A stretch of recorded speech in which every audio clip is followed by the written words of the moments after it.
Hey, what's going on? This is the Body Punch Podcast, and my name is Naz. Let's talk about UFC Fight Night, Rozenstruik versus Gane.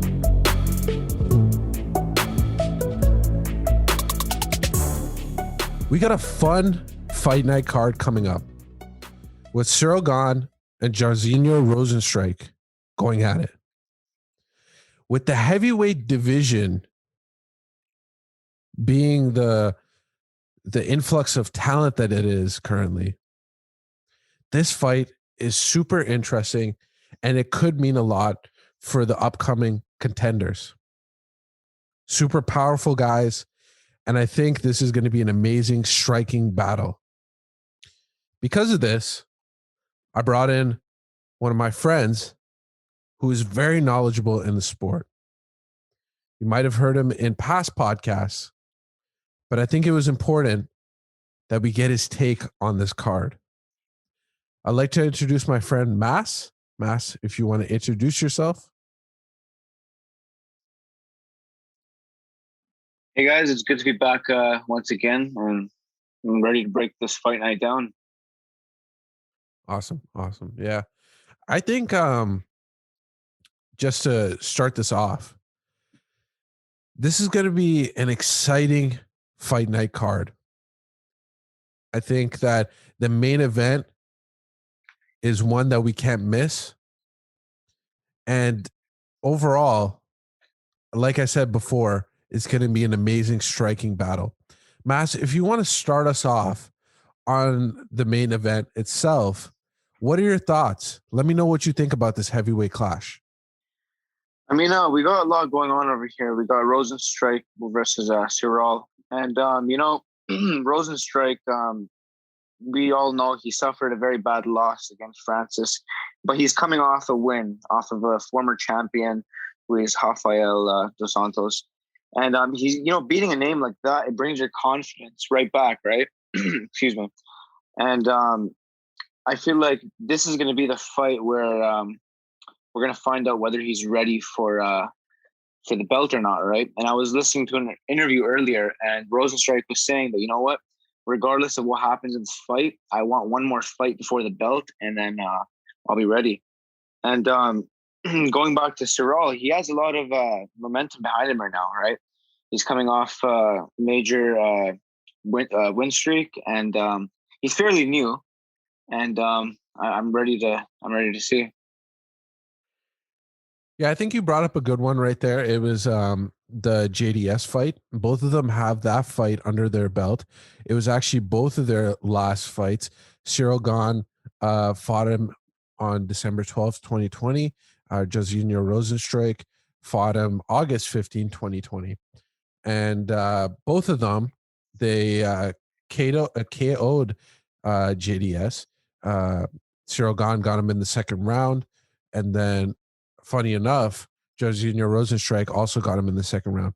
Now, JDS is interesting because he heavily relies on his boxing. A lot of people have asked him and questioned that would he use his kickboxing, but he's so in love with his boxing. Now, I think that gives us a good understanding and a good kind of feeler fight to let us know what this fight between Ciryl Gane and Jairzinho Rozenstruik is going to be like. Because they fought JDS, who heavily relies on his striking and mostly his boxing, I think that's a good indicator for us. And then I would also like to point out in the Rozenstruik fight between Overeem at the beginning of that fight was piecing up Rozenstruik. And at the whole fight, everybody thought, and we all say this all the time, that Overeem was winning that fight. He was winning it with his jab. He was staying far away from Rozenstruik. But Jairzinho Rozenstruik in that fifth round got that TKO finish that busted open Alistair Overeem's lip. And we all remember that. And then we all know the devastating loss that he faced after that against Francis Ngannou. I think a lot of people went into that fight with Jairzinho, Rozenstruik, and Francis Ngannou, thinking that it could be a Derek Lewis, Francis Ngannou 2. And in that fight, if you guys remember, that one was a very slow fight. I think it has all-time records of least strikes thrown in a fight, and that is between Francis Ngannou and Derek Lewis. So we all thought that that fight would, between Rozenstruik and Gane, or Rozenstruik and Francis Ngannou, could be like that, but it wasn't. Francis Ngannou went straight for Rozenstruik and just went after him and knocked him out in the first round. It was incredible. And it was one of those fights that happened without the fans. So we all heard the devastating power that Francis Ngannou has. But he bounced back and then won against JDS. So I kind of went through Jairzinho Rozenstruik's past 3 fights. Mas, do you want to go through Ciryl Gane's last 3 fights? So Ciryl Gane, one thing I want to say, he's a very versatile fighter, right? And we could see that. I'm looking at some of his specs over here. Just give me 1 second. So I want to first go into what Ciryl Gane was saying in one of his interviews, and he was saying that, leading up to these fights, he doesn't even watch tape. He doesn't watch any of his opponent's tape. And, he says, I have the confidence to take on any sort of fighter. I don't need to watch tape. And, that shocked me. That shocked me because I'm not going to lie, before this, I didn't really pay attention to Ciryl Gane, right? I thought it was just another one of those fighters that's going to be around for a little bit. But, with his couple last fights, he's, of course, proved us wrong. Yeah. Yeah, I think that Ciryl Gane has showed a dimension of his game that even Jairzinho Rozenstruik hasn't shown. He's shown some ground game. He submitted people before in the past.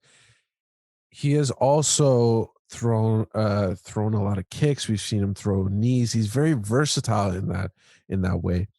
And we've heard this from fighters before where they say that they don't like to watch tape. Max Holloway, he's talked about this and he said this in previous interviews that he doesn't like to watch tape. But when it comes to fight night, he will, or when it comes to getting close to a fight, he'll start to watch that tape. I think that it's to a fighter, like a fighter should decide that. Now, there are some fighters that heavily rely on their coaches to figure out the game plan and they just execute on that game plan. But I would love to talk to you more about this, Mass. What do you think it means when a fighter says that they don't really like to watch tape and on their opponent?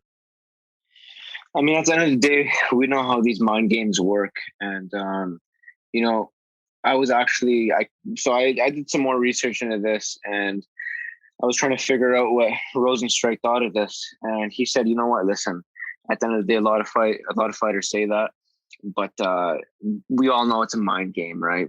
And of course, even whether he doesn't watch tape, whether he does, he has his confidence, right? If you look at his last couple fights, they've been submissions and like knockouts within the first 2 rounds. I can't wait for this fight, right? You can see over here, so his fight against Don Tail, it was he round 3 KO. After that, he had Tanner Bozer. That was also a round 3 that went to decision.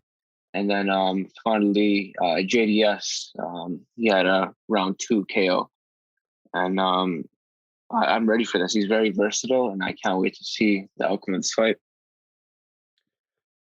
So we all know that there's going to be fireworks in this fight, and I think we both touched upon this. We think that this is going to be a striking affair. Both people are going to stand, but this could go to the ground. We've seen Ciryl Gane go to the ground. We've seen Jairzinho Rozenstruik go to the ground and pop back up. He likes to strike in most occasions. But I think I really want to talk to you, Mass, about the kind of lineup that we have at heavyweight. So, with an amazing performance here, let's say best case scenario, one of these guys knocks the other person out in spectacular fashion. Let's just say that. What does this mean for the overall heavyweight picture? Now, let me just map it out for you. So, we got Stipe and Francis Ngannou fighting for the belt. Then Dana White has come out and said that John Jones will fight the winner of that fight. Now, we also have other heavyweight contenders like Derek Lewis, who stopped Curtis Blades last week in a spectacular fashion with the uppercut while Curtis Blades was coming in for the takedown. I think that we have somewhat of a backlog when it comes to the heavyweight division. People have said that this is actually an amazing problem to have. But how do you think, and I'm talking to you, Mass, how do you think we should lay out the heavyweight division? Where do you think that these two fighters fit into that? Do you think that one of them should fight Derek Lewis? Maybe one of them could fight John Jones and kind of break that plan? How do you see it going? Well, first of all, I agree. This is a very good problem to have, and this is what the fans are always wanting to have. Like I mentioned earlier, Rozenstruik said, after he wins this, which he said very confidently, he wants another fight to break in. He doesn't want to go straight for the belt. So he said that, Derek Lewis, he can go for the belt, and, whatever happens there. We also know that Jones is coming up here as well. And Rozenstruik also mentioned, he's like, he has absolutely no problem with Jones heading for the belt. But I think the winner of this fight should fight Derek Lewis. We know that he's coming off of a win streak. Like you just said, he beat Curtis Blades last week. And that's the option right there. We can also, if we give Curtis Blades some time, he's up there as well. And I mean, there's a lot that can happen in here, right? Like I just mentioned, Jones is coming up here. We got the Francis Ngannou versus Stipe coming up very soon. So yeah, we got a lot of options. Yeah, and like so many in the UFC have said, these options are good, and I think we both agree on that. So right now we have Rozenstruik ranked at number 4. We have Ciryl Gane ranked at number 7. Now, the reason I bring this up is because even though Ciryl Gane has done a lot of amazing things in that octagon, I think we're forgetting about the fact that Biggie Boy here, Jairzinho Rozenstruik, he was on an amazing tear when it comes to that division. He had a lot of knockout wins. He was showing some amazing power. First of all, I want to bring up the point that you made when it comes to that Derek Lewis fight. I think that would be an amazing fight. I've talked about this in the past before, but I think that we have all been kind of scared of putting two powerful guys together. And this is because of that Francis Ngannou and Derek Lewis fight, which I mentioned before. Now, I think we got to remember all the amazing stuff that Rozenstruik did. He took out Arlovsky, TKO, first round. He took out Alistair Overeem, fifth round, and that was an amazing win. And I think a lot of people don't give the credit to Rozenstruik for all the amazing stuff that he's done. And I think this is because he got knocked out in the first round in 20 seconds by Francis Ngannou. I think right when that happened, a lot of people forgot about how amazing this guy is and how much he's just killing that division. And at number 4, I think that a Derek Lewis fight, if he wins or if Ciryl Gane wins, could make for an amazing fight. And it could make a great stepping stone because Derek Lewis has also brought up the fact that he's willing to take a fight which is not the championship fight. And I think that's correct for him as well. if you want to give me your final thoughts on this match, we can move on. But let me know what you think. Again, there's just so much going on here. It reminds me of the lightweight division. Um, I'd like to see Derek Lewis fight. Whoever wins after this, I'd like to see them go after Derek Lewis. And again, like you just mentioned, we got so much going on with Rozenstruik coming back, right? He had that loss, then he faced Junior Dos Santos, and I just feel like, you know, if I had to pick like what's gonna happen in this fight, I'd honestly go for probably like something in the third round. And we also know that Rozenstruik was saying that he's prepared for a full-on war, a full-on 5-round war. So I think either a third round KO or it's gonna go the entire distance. Yeah, I think this fight has fireworks all over it. Like I said before, there's going to be a knockout, and this always happens when you call for a knockout. There it goes to decision, but this fight is going to be a stand up display, and it might go to the ground. We'll see what happens, and it will answer a lot of questions. Now, next, I just wanted to go through the fight night card. Mass, if you just want to highlight some of your favorite fights on this card. Yeah. So of course we got Magomed and we got Nikita, right? Um, Now here's the thing. Magomed, he's currently on a five streak winning fight. So his last 5 fights, he's won them. 5 fights. That's very major. And next up, we got. I'm just looking at this. 1 second.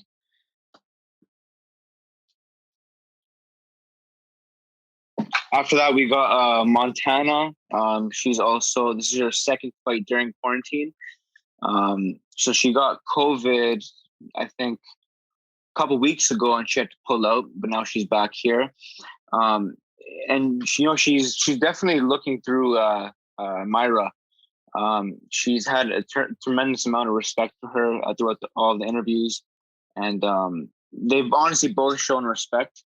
I was also reading up.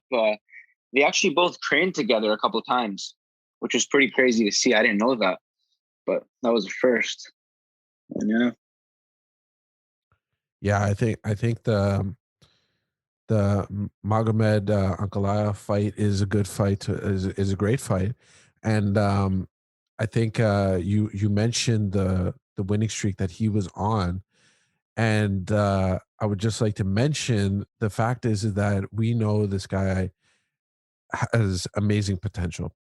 He has knockout power, and his last fight with Kutilaba was an interesting fight because it was actually a rematch of that famous fight where Kutilaba pretended like he got knocked out and he was wobbling on his feet. So then they did a rematch. So he's been in the cage with the same guy for a couple times, and even between the rematch and the original fight, there were some COVID issues. I believe Kutalaba got COVID, and there were some other issues. So he was in this back and forth war with this guy, and now we finally get to see him face someone new. So I think that's really exciting because we'll be able to see the full potential of Ankalaev. I think that the Pedro Munhoz and Jimmy Rivera fight is going to be a fun fight. I mean, seeing Pedro Munhoz come back. I mean, Pedro Munhoz, he has power in his hands, and then he's facing a veteran like Jimmy Rivera. Pedro Munhoz is interesting because his last fight was a loss to Frankie Edgar, and then he lost to Aljamain Sterling, who's going to be fighting for the belt against Piotr Jan. He did get that win against Cody Garbrandt, where they almost stood in the middle of the octagon and then threw bombs at each other. I remember Cody Garbrandt was almost about to knock out Pedro Munhoz as well, but he was the one that got the first round TK knockout. And so Pedro Munhoz is always fun, and even in my last podcast, I've talked about that bantamweight division and how stacked it is. I mean, that's going to be a fun fight. And we got number 8 facing number 9. So, whenever there's very close numbers, the fight's going to be fun. I also wanted to mention Angela Hill versus Ashley Yoder. This is a big test for Yoder. And I mean, Angela Hill, excuse me. This is a big test for her as well. We got to see if she is ready to have that number 12 spot and to have an unranked fighter come after her. So that'll be a fun fight. And it's always fun to see Angela Hill come back. Now, a fight that I'm really interested in is Alexander Hernandez. And Alexander Hernandez, we all know him when he fought Cowboy Cerrone, and he was talking a lot. He was talking a whole lot of smack to Cowboy Cerrone. And that was a big momentum changer for him.